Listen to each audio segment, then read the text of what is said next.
todos, seja bem-vindo à nossa 18ª aula de CryEngine 3. Aqui quem fala com vocês é o professor Fábio. Houve uma mudança aí na Crytek. A Crytek, a partir de agora,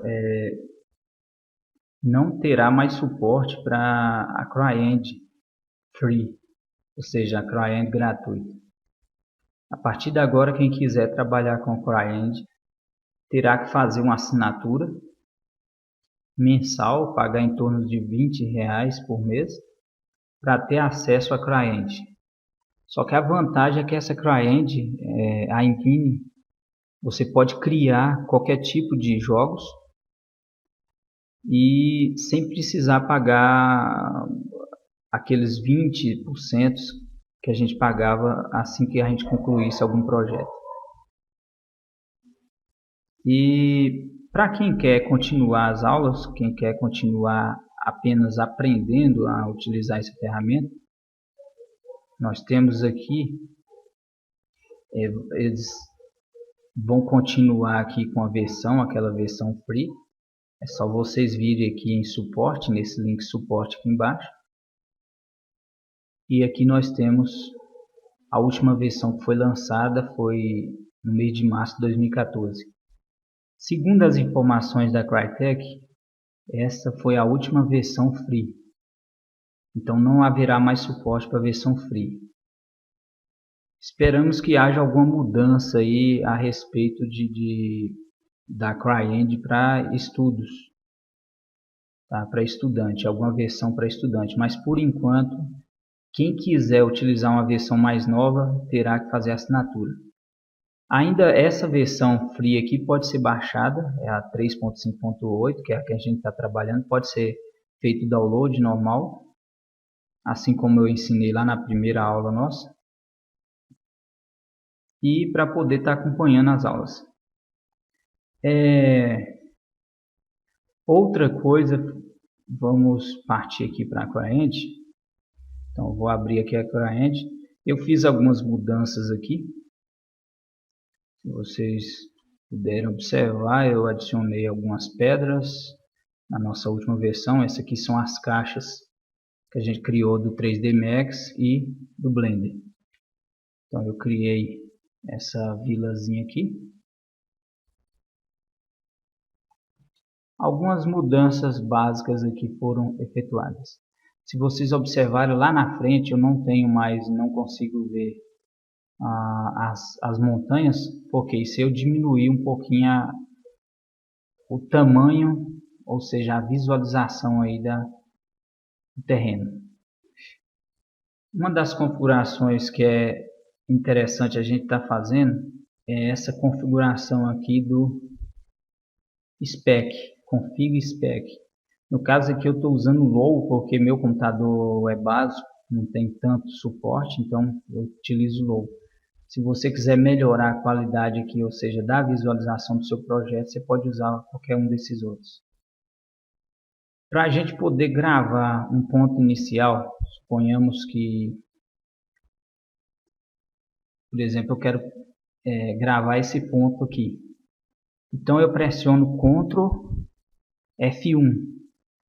Observe que vai estar aqui, ó, câmera, tag point, ou seja, setou o ponto aqui, a posição da câmera para essa coordenada. Tá? Suponhamos que eu esteja em qualquer lugar do cenário e eu quero voltar para aquele ponto, é só pressionar a tecla Shift F1. Observe que eu volto para o ponto que eu gravei. Tá? Então, qualquer um, eu quero gravar aqui. Ctrl F1.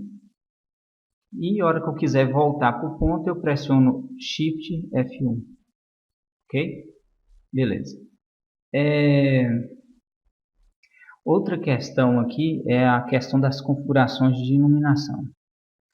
Eu já até falei, se não me engano, eu já falei em algumas outras aulas sobre esse light. Esse light aqui, a gente tem esse tipo de iluminação precisa ou dinâmica. Normalmente a gente utiliza mais essa dinâmica. Aqui a gente pode escolher o tempo atual, 7 horas da manhã, 20 horas e assim por diante. Eu vou colocar aqui 10 horas. Aqui a gente escolhe a direção do Sol, ou no caso aqui a direção do Sol. Aqui a gente escolhe se esse Sol, por exemplo, se eu quiser o dia ficar sempre dia,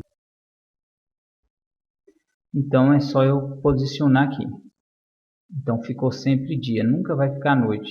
E aqui eu vou movimentando, ou seja, o norte, no caso aqui é a linha do Equador. Tá? Vou deixar aqui normal, vamos deixar 90. Aqui eu escolho quando que vai começar o dia, no caso aqui 6 horas. Aqui eu escolho o tempo de transição da noite para o dia. Tá? Aqui eu escolho a hora que vai escurecer. E aqui o tempo de transição do dia para a noite. Ok? Configurado. Agora, normalmente, quando a gente trabalha com iluminação do cenário, a gente vai trabalhar nesse botão no Time of Day. Ou então pode ser encontrado aqui no terreno Time of Day.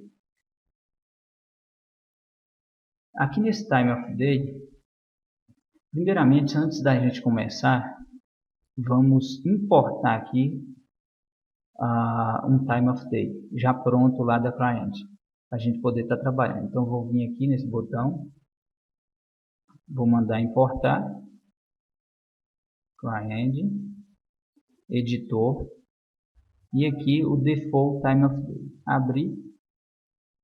Então, todo mundo vai estar dessa forma com Before, que é essa visualização aqui. Vou vir aqui novamente. Então, nós temos aqui esses botões já conhecidos, refazer, desfazer, refazer. Então, importar um Time of Day já pronto. Esse aqui a gente pode exportar, ou seja, você fez a configuração, você gostou da configuração, você pode exportar para você utilizar em outros jogos. Esse play aqui a gente vai ver agora. Aqui, para você já posicionar, por exemplo, rapidamente para 0 horas, para 6 horas da manhã, para meio-dia, para 18 para 24 horas. Okay? Vou deixar aqui meio-dia. Esse botão, se você não deixar ele ativado, então o que você fizer aqui não será gravado. Se você deixar ele ativado, então o que você fizer de alteração será gravado nesse histórico aqui do Time of Day e não no default. O Time of Day default, ou seja, o que você importou, ele é como se criasse uma outra cópia dele. Então a alteração que você fizer aqui não altera aquele default do Time of Day. Então aqui as mesmas opções, resetar valores, os valores originais, expandir isso aqui. Olha lá, observe que está assim, eu quero expandir.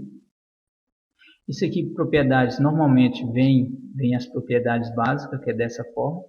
Se você quer expandir para propriedades avançadas, é só clicar uma vez aqui.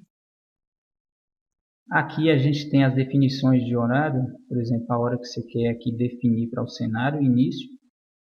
Aqui é a hora início das missões, no caso do jogo em si. O final, tempo inicial, tempo final. No caso aqui, vamos colocar aqui, colocar 0 hora. E tempo final, vou colocar 23h59. Aqui é um speed, ou seja, a velocidade do tempo aqui. O tempo vai passar. Por exemplo, se eu colocar aqui uma velocidade 1 e der um play, observe aqui no cenário. Então o tempo vai passando rapidamente, 18, 19.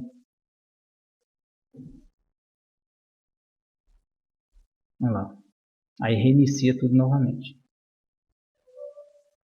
Está iniciando o dia, 6 horas da manhã, 7 horas, 8 e assim por diante. Aqui nós temos o botão de stop, que é o mesmo desse. no caso aqui o Play. Ok, então tem como você simular. Normalmente a gente utiliza 0.05. É uma velocidade que a maioria dos jogos utilizam para simular o dia. Aqui nós temos algumas configurações. Essas configurações vocês dão uma olhada, pode ir alterando. Qualquer coisa fez uma burrada aí, é só voltar aqui e importar o default. Então aqui você pode mudar essas configurações. Aqui essa questão do fog, que é a neve, a neblina aqui. Se eu, por exemplo, colocar aqui, ó, 5, olha só, a neblina de 5. Só que essas configurações elas se aplicam aos pontos. Aqui no gráfico a gente tem os pontos. Esses pontos podem ser adicionados, é só dar 2 cliques em cima da linha, você adiciona pontos. Ou então se você der 2 cliques em um ponto já criado, ele vai estar excluindo.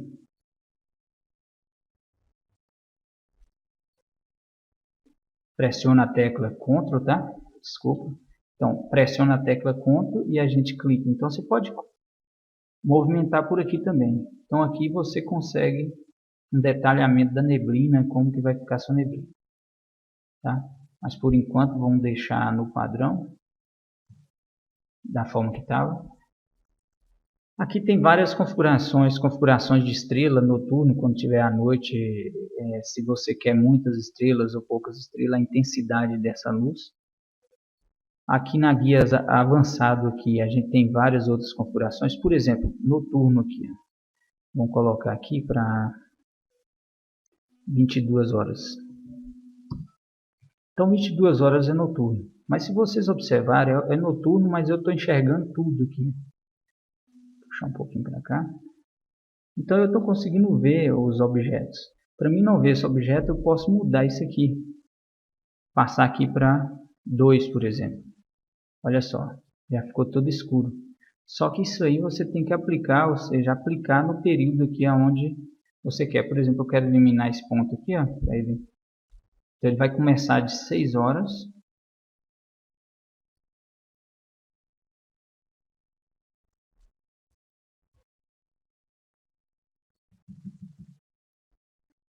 Olha só, eu estou aqui, vou puxar esse ponto aqui para 18 horas. Sempre observando que vai estar aqui. Então vou mudar aqui para 2. Ok? Puxar um pouquinho mais para frente. Vamos lá para 22 horas, que vai ser um ponto interessante.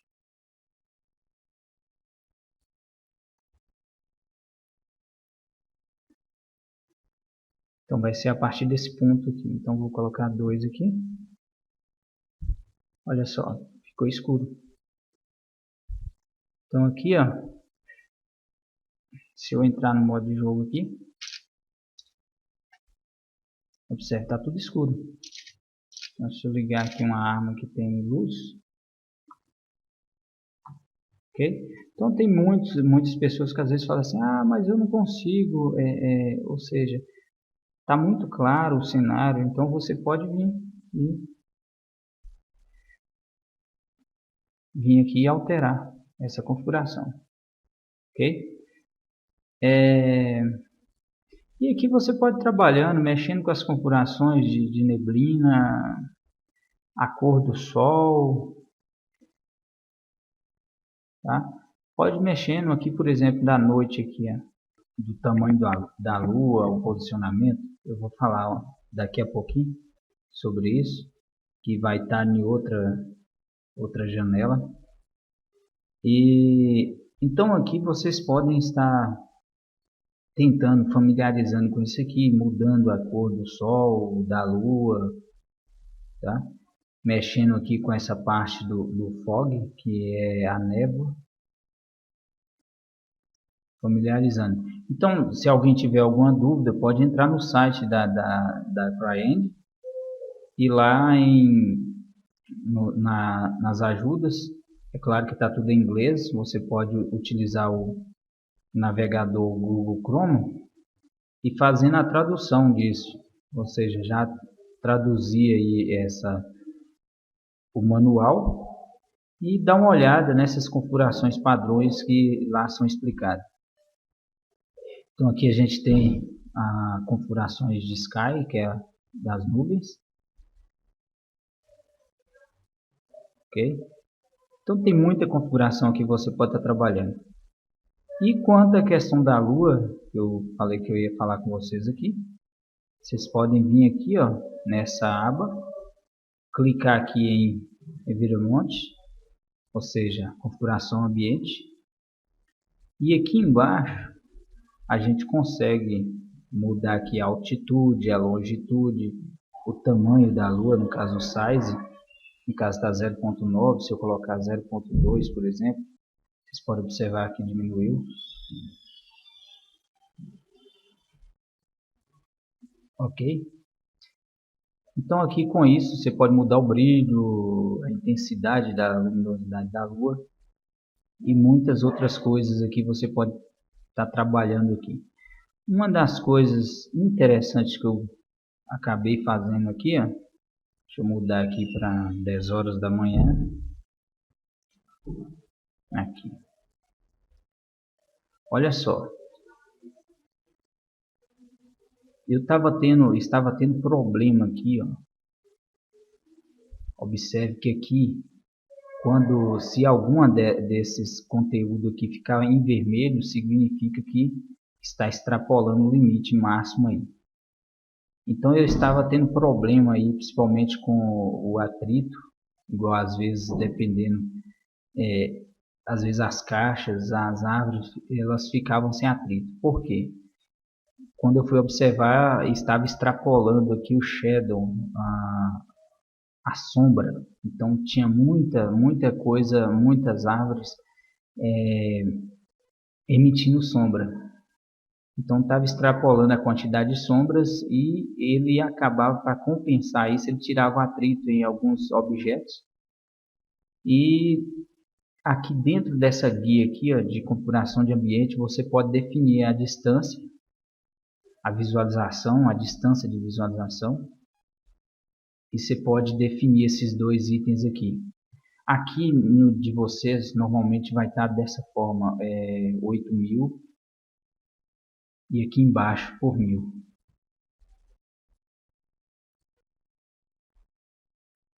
Mas olha só, observe que aqui, ó, já extrapolou. Tá vendo? A quantidade de polígono e a quantidade de sombras. Por quê? A distância que eu tenho essa vila e eu tenho outras vilas lá atrás dessas montanhas. Então acaba ele tendo que calcular toda essa plataforma e a outra. Então extrapola. Então o ideal é você diminuir isso aqui. No caso eu deixei aqui, para mim aqui 300 é suficiente. Eu vou até aumentar um pouquinho, colocar 400. Diminuir para 400. Observe que já está caindo. Aqui também eu vou baixar aqui, que eu posso baixar para 300. Tá? Deixa eu aumentar um pouquinho mais ali, só para mostrar as montanhas. Observe que um é a distância, o view distância, então a distância de visualização. E a outra é view distance low spec. Ou seja, a partir de 300 metros, então os objetos começam a utilizar o low poly. Então, baixos polígonos. Eu vou até, se eu baixasse aqui para 200, olha só. Vou deixar aqui 300 e vou deixar 500 aqui na visualização. Você pode observar que já não tem mais aquele problema de extrapolar a sombra. Tá? Então é isso aí. Espero que tenham gostado da aula de hoje.